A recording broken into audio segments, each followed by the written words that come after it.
Okay, so in the world of Percy Jackson, Chapter 10 is where things really hit the accelerator.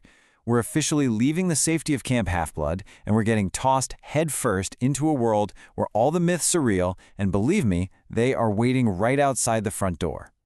So the last chapter gave us that big, ominous prophecy, right? But this one asks a much bigger question. What does it actually take to answer that call to adventure? It's one thing to hear about your destiny, but it's another thing entirely to live it.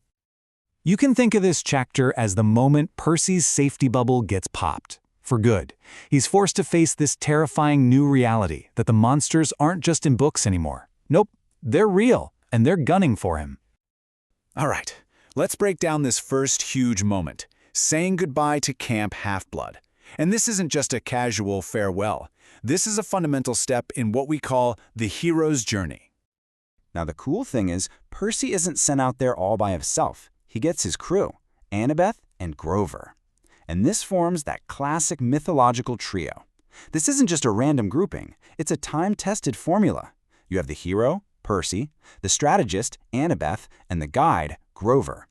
It's a perfectly balanced team, where everyone's strengths cover for each other's weaknesses. It's what makes the quest even possible. The symbolism here is just so powerful. The second they step past the camp's border, poof, all that magical protection just evaporates. This is a classic idea you see in myths all the time. A hero has to leave the comfort of home to really prove their worth in a much tougher world. And hey, as if that's not enough to deal with, Chiron's parting words basically strap a ticking clock to their backs. They have to go west, find the most powerful weapon in the entire universe, and do it all before the summer solstice, or the gods are going to go to war. So, no pressure. Now let's see how all this builds, because this next scene is where you really get to see Rick Riordan's genius for mixing the ancient world with our everyday lives. It is just brilliant. This is basically the entire concept of the book in a single snapshot. On one hand, you have the totally mundane reality of a bus trip, but on the other, there's this hidden, secret war brewing with actual ancient monsters sitting just a few seats away. It just perfectly nails this idea that mythology isn't some old fairy tale. It's happening right here, right now, right under our noses. But the biggest battle in this scene isn't even with the monsters on the bus. It's the one happening inside Percy's own head. He's just struggling with this immense pressure of who he is now. He's terrified of failing, absolutely terrified of starting a war between the gods. And that anxiety just adds this whole other layer of depth to his journey. And this gets to a really crucial theme that you're going to see over and over. Being a hero isn't about being fearless, not at all. It's about being scared out of your mind and still choosing to do the right thing. It's about facing that danger despite the fear, which is exactly what Percy's got to do.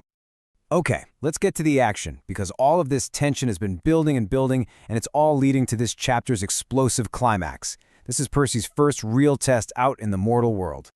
And then, bam, the trio gets attacked by the Furies. And listen, these are not just some random monsters. In Greek mythology, the Furies are a huge deal. They're basically supernatural agents of justice and vengeance. They hunt down those who've committed the absolute worst crimes. So, the fact that they're the ones showing up immediately raises the stakes. It tells us the underworld is already involved in all this, and more importantly, it means Percy is being accused of something serious, something bad enough to get their attention.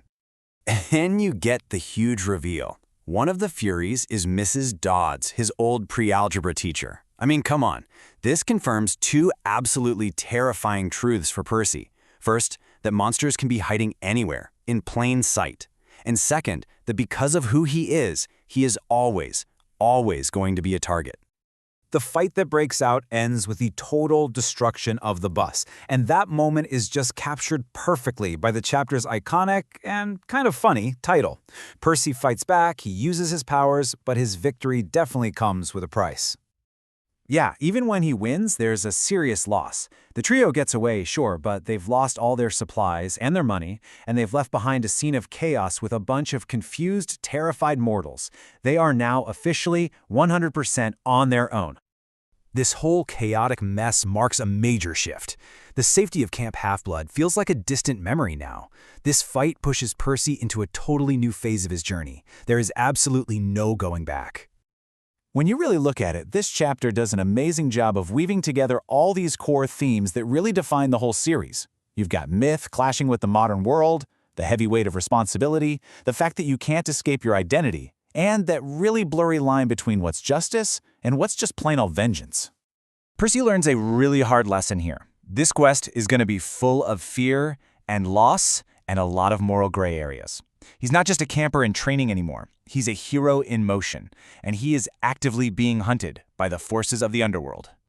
And that leaves us with this final thought to chew on. Chapter 10 really forces both Percy and us, the readers, to face the true, messy cost of what it means to be a hero. It's not just about winning the fight. It's about dealing with everything you break along the way.